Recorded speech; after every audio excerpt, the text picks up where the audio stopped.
In this video, we're going to be building from the text that you can see here, this circles logo.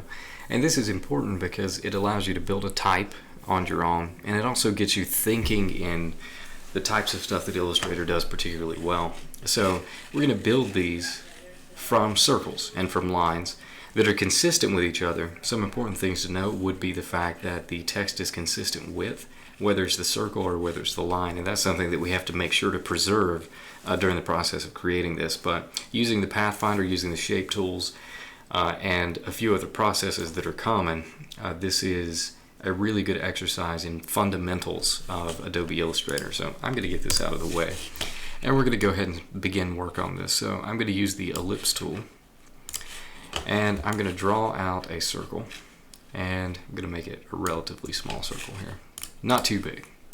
I'm going to remove the fill from it, and I'm going to add a stroke to the outside edge, and I'm going to set that stroke to a weight of, I believe, 20. Right now it's white though, so that's why it's not showing up. I think the computer's running just a little slow, but that's okay. Okay, so I have this circle, and you'll know because I've added a path to it. It has the line running through the middle. Obviously, I can't cut the circle at this point. I can't use the Pathfinder on it because it doesn't work on just a path by itself to cut pieces out of it, because the stroke runs around the outside edge of a shape, and it will simply rearrange the stroke rather than deleting part of it. So what I have to do is select it and go up to Object, Path, and Outline Stroke, and you'll see it change to the outside. This is now a fill that I can edit just like any other shape. So I'm going to select this and copy and paste one, and put that down here to keep it safe in case we have to duplicate from that later. And again, remember that I set the weight of this to 20 points, and because of that, I can't really resize it at all right now. So I'm going to build it out as is, and then if I need to resize later, I can resize everything at the same time. But if I do it now, I can no longer use that 20-point weight as a frame of reference for how thick to make lines, for example, the vertical line. But right now I'm going to focus on getting this to look like the letter it's supposed to. So I'm going to just drag out a rectangle. I'll change the color of this rectangle to make sure that it's visible. And then selecting these two, I'll use minus front to cut through it from the Pathfinder over here. Which again, if you don't have visible, you can get through Window and Pathfinder. Make sure it has the check mark next to it to be sure that it's visible. So now I have the first letter, which that one's easy. Next part is going to be creating the I that goes into the second letter. So that's pretty much just going to be a vertical line. So I'm going to use the line tool rather than the shape, and I'm going to give it a black stroke, and I'm going to set that to 20 point. Now if I had resized my other letter at any stage, this would no longer match up, but it does right now because I didn't do that. So same thing, this is a path. I need to do Object, Path, Outline, Stroke. And then I'm going to copy it again because this will be the R as well. But in order for it to behave like an R, I'm going to have to select it and reduce it in half by selecting the middle bounding box and just dragging it down. It tells me once I've hit the center, and that helps a lot because I actually need this to be dead center, like that.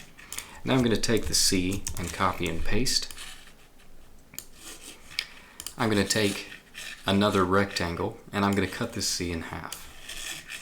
Again, I like to change the color just so you can see what's happening, but my color box is not listed up there, and I'm just not wanting to mess with it. So I'm going to take that, use minus front, cut it in half. Now I'm going to do the same thing, but cut it into a quarter. Take one of these. I'm going to shift that until I land it right in the middle, and then cut through again. Now I have a quarter circle that I can use for the arc of this R, this lowercase r. Now the fourth letter is another C, so this part is particularly easy. Just copy and paste that. And right now I'm letting the smart guides kind of help me line it up. If I was really serious about lining them up, I could use Command R to bring up the rulers and drag down a guide to make sure all this lines up. And it does right now, so the smart guides are doing well. Next thing is going to be an L. This one's also simple. It's going to be a lowercase l. Now I am going to make a change to the eye a little bit later, but I like to wait and do that towards the end. This is where it gets more challenging. This is also where it's nice that we saved this circle down at the bottom because I need to make an E and an S. So I'm going to copy and paste this. I'm going to pull it up here. I'm going to copy and paste the L so that I have a line that I can use. And while holding shift, I can rotate this to get it at a perfect 90-degree rotation, and then use that to turn this into an adequate E. I'll have to go in and adjust the length of this just a little bit. As you can see, it kind of hangs off the edge. So I'm just going to adjust it a touch. And then I can use another rectangle, drag it out over,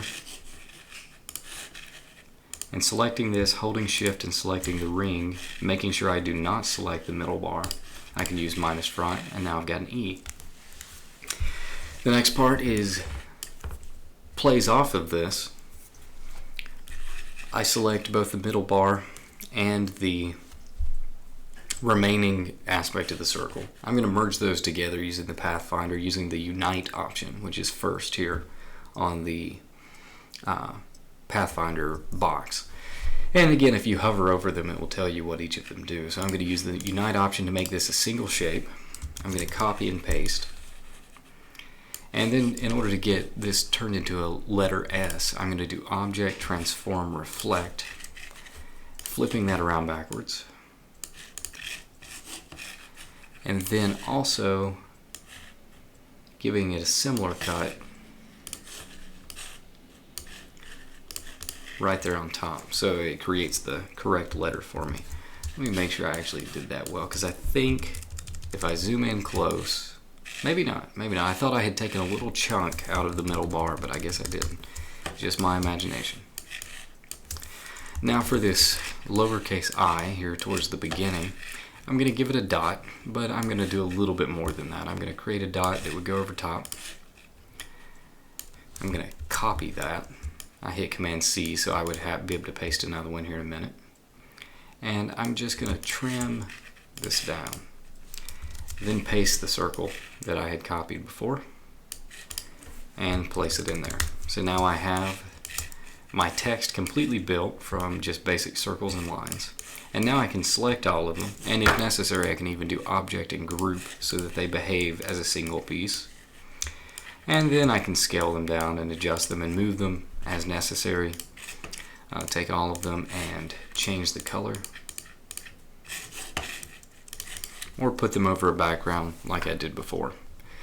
So it's, again, the reason I do this is because it forces you to think in terms of copying and pasting, of using existing elements, of using basic geometry and using the Pathfinder. And I also went through this really quickly, and I did that on purpose because it's kind of a long process if I walk through every step. But if you go back through and you pause and you pay attention to what I'm doing on the screen and what I talk about, then you can pick up on each and every step as you go through, kind of at your own pace. In the meantime, though, this is a good way to create some custom type and to come up with unique logos built from basic geometric forms.